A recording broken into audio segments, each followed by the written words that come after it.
Good news naman po sa ating mga kapatid na mga Kristiyano dyan sa may probinsya ng Cebu. Asahan na po ang pagbaba ng presyo ng karne ng baboy sa naturang probinsya. Ayon sa Central Visayas Pork Producers Cooperative, 5 piso kada kilo ang ibabawa sa presyo ng karne ng baboy. Ito ay dahil sa pagtaas ng supply ng karne sa probinsya matapos magsimula ang mga suppliers sa Mindanao na magpadala ng kanilang produkto. Dahil dito, papalo sa 165 hanggang 170 pesos ang presyo kada kilo ng karne ng baboy. Ang pagbaba ng presyo ay asahan din sa nalalabing buwan ng taon.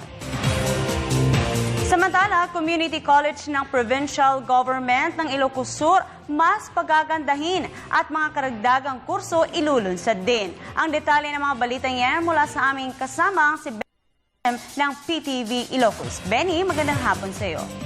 Yes, magandang hapon din sa iyo, Princess.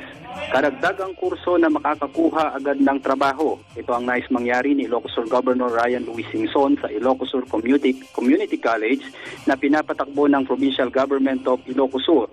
Sa ngayon ay kilala ang nasabing institusyon sa mga kursong ibinibigay nito gaya ng midwifery, HRM, BS Tourism, Information Technology, Cooperative Management at Healthcare Assistant. Sa ginanap na press conference ni Governor Ryan Singson, anya pinag-aaralan na nila kasama ng mga namamahala sa institusyon ang mga posibleng kursong maidadagdag dito na kung saan ang mga kursong ito ay magiging daan sa agarang pagkakaroon ng trabaho ng mga graduates na kukuha nito.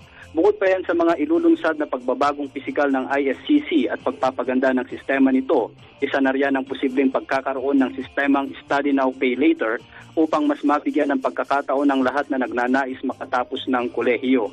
At dahil agrikultura, Princess, ang pangunahing hanap buhay sa lalawigan, ay naitatag ang Ilocos Sur Community College San Juan Campus na kung saan mismong sa loob ng demo farm ng lalawigan ito matatagpuan para naman ito sa mga nagnanais na makapagtapos ng kursong agrikultura. Kaugnay nito, Princess, isa ang Ilocos Sur Community College sa mga nagtatala ng maraming board passers sa larangan ng midwifery. Panahon-panahon ni dating Governor Luis Chavit Singson nang maitatag ang institusyon na malaki ang naitutulong sa mamamayan nito dahil sa dekalidad na edukasyon at murang tuition fees nito. Mula dito sa PTV Ilocos, ako naman Benny Malikdem para sa Telebisyon ng Bayan. Maraming salamat sa iyo, Benny.